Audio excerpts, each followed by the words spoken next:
Boas palavras, poesias e reflexões. Estamos aqui de volta com o nosso programa de sábado para fazer as nossas ilações, as nossas elucubrações acompanhadas de poesia e onde procuramos um encontro entre espiritualidade e espírito crítico, religião e engajamento social. É muito importante nós falarmos, e hoje eu quero fazer uma reflexão sobre isso, porque muita gente que tem uma religião ou alguma forma de espiritualidade, porque nós sabemos que a pessoa pode ter uma espiritualidade a partir de uma perspectiva determinada religiosa, né? Ou pode ter uma espiritualidade livre, né?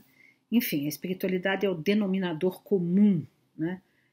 Que está presente nas religiões e que também pode estar desconectada de uma tradição específica, né?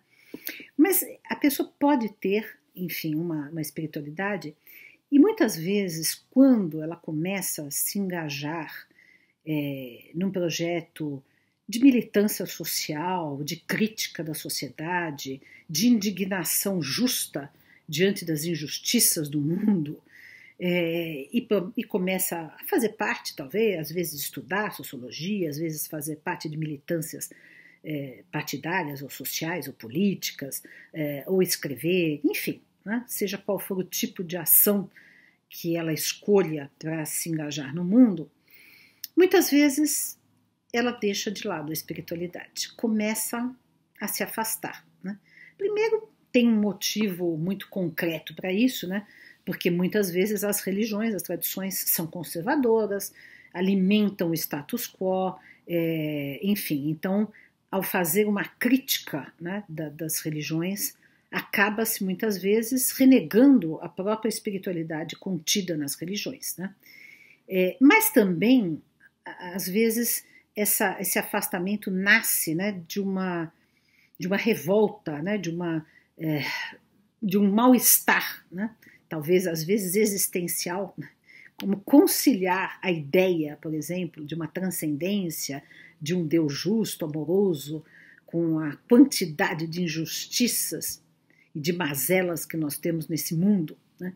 Então, muitas vezes pode-se criar um conflito interno na pessoa, né? Então, nós vemos que às vezes as pessoas perdem a fé, né? Por outro lado, aquelas que têm a fé, mantêm a fé, mas botam uma viseira, né? E não querem ver, não querem exercitar uma crítica em relação às terríveis injustiças e mazelas da sociedade, e então colocam assim a cabeça dentro da terra como um avestruz e não falam nada, né? Então ficam só falando de discursos de fé, bem light, bem desconectados, né? Discursos desconectados da realidade, jamais fazem um pronunciamento crítico. Então nós temos esses dois extremos, né? O que nós procuramos fazer uma conciliação, né? Eu tenho procurado fazer uma conciliação em toda a vida, não por um esforço assim, digamos, um esforço artificial, né?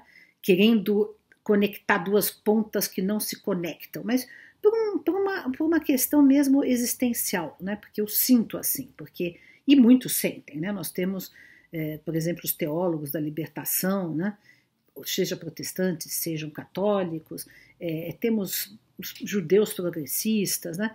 Que fazem essa conexão entre uma espiritualidade, uma possibilidade de uma transcendência e um espírito crítico, agudo, militante em relação à sociedade em que nós vivemos. As coisas não são incompatíveis. Aliás, eu acho que elas são bastante compatíveis, porque a verdadeira espiritualidade, ela prega a justiça, ela prega a igualdade, ela prega os valores essenciais que uma militância social também prega, né?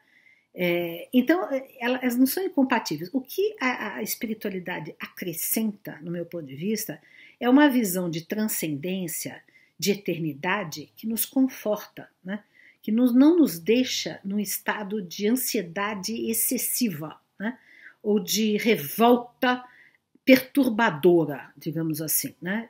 Porque, assim, é muito duro, de fato, nós vermos as coisas que acontecem, não é fácil, ainda mais que nós estamos vivendo, atravessando um período extremamente farto de notícias ruins, de assassinatos, de retrocessos, de leis absurdas passando num congresso vendido, enfim, há tanta coisa todos os dias que nos indigna, que nos fere, há tanta coisa que nos machuca, né?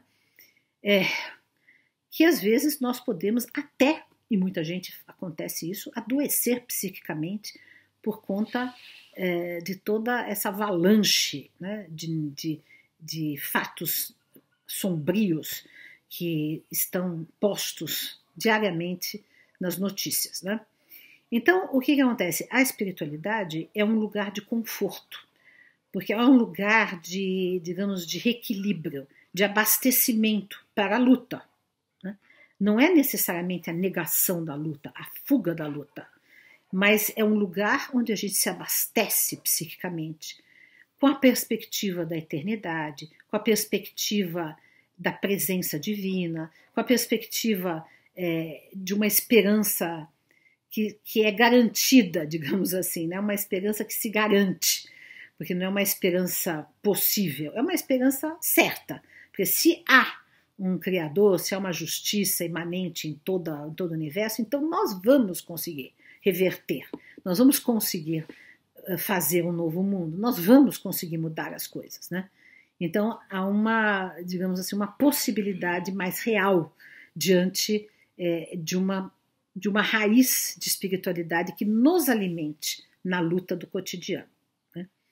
Então, essa ligação entre espiritualidade e militância, entre vontade de mudar o mundo, mas aceitação das nossas limitações e uma confiança numa providência que também nos ajuda nesta luta, é algo que faz bem, né? Faz bem para nós, faz bem para o mundo, e faz bem para a maior parte da população da Terra. Quer dizer, porque a maior parte dos seres humanos tem uma forma de fé.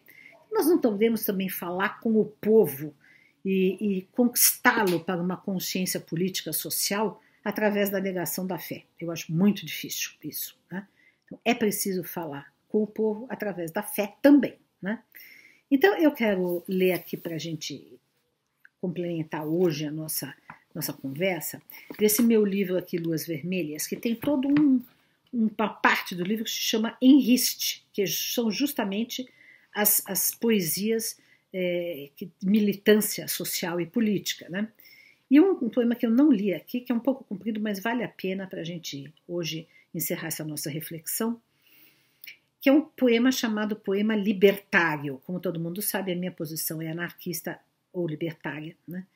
Acredito que nós temos nesse projeto de mudança de mundo, pensar numa perspectiva de abolição do Estado, abolição da polícia, do militarismo, das armas, abolição do patronato, abolição do poder do capital, ou seja, de todos os poderes, do poder do patriarcado, abolição de todos os poderes, para que sejamos de fato livres, fraternos, nos organizemos livremente, vivamos numa forma de sociedade onde não haja aqueles que mandam, aqueles que obedecem, aqueles que exploram, aqueles que são explorados, mas todos equitativamente, igualitariamente participando da construção de um mundo melhor. Então, poema libertário. Nada me vem a escrita de análise racional, pois não há razão nenhuma na tragédia nacional. Resta-me então a poesia qual Castro Alves pariu para chorar a bandeira aviltada do Brasil. Esse solo devastado por brumadinhos impunes, por Amazônia rasgada, por mortas aves em plumes. A justiça travestida em picadeiro bizarro, a nação esquartejada por lideranças de barro. Mortes, exílios, prisões, ridículo mundial e tanto povo apoiando a tragédia social. Aluvião de miséria, miséria de pão e de luz, terraplanismo sem nome, olavismo credo cruz. Estado laico já morto, direito dilacerado, Não falta nem mais um passo para a imersão no passado. Que faremos nós então? Quem pensa com sofrimento nas perdas e nos abismos do Brasil em sangramento, que faremos, impotentes, vendo esses homens comprados arrebentando os futuros que foram antes sonhados? Homens de terno e bravata, sem cuidado com ninguém, sem pensar que estão ferindo os próprios filhos também. Voltando ao Brasil colônia, submisso, fraco e servil, nada sobrará aos nossos, senão um futuro vil. O que está feito já mata as esperanças mais perto, e o presente nos será um deprimente deserto. Só a esperança mais ao longe, mais cansativa e esforçada, pode abrir uma clareira à nossa vida embaçada. Uma jornada mais lenta, num trabalho em mutirão minucioso e profundo que se faça educação. Não é o Estado burguês que dará suas migalhas de proteção e de escola com condutores canalhas. Não será o Estado mínimo, com máximo de violência, que distribuirá justiça e vencerá a indecência. Seremos nós mesmos, povo, organizando as escolas, semeando a cura mútua com as próprias firmissolas. Não mais Estado patrão, não mais ilusão de colo, não mais as armas em punho, não mais dividido o solo. Uma só humanidade unida contra a riqueza dos que exploram o planeta, sulcando nossa pobreza. União horizontal e não pedido aos de cima, a ninguém darmos direito de votar por nosso clima. Trabalho longo, bem sei, esforço árduo, concordo, talvez um século ou dois, para arrumar a bom bordo. Então, apesar das lágrimas que derramamos agora, sintamos o rumo certo para singrar sem memória. Não há mais Estado pai, não há mais patrão legal, não há mais igreja sã, não há mais poder moral. Deus é amor, não justiceiro. Poder é do povo apenas. Não o entreguemos jamais. Já sabemos quais as penas.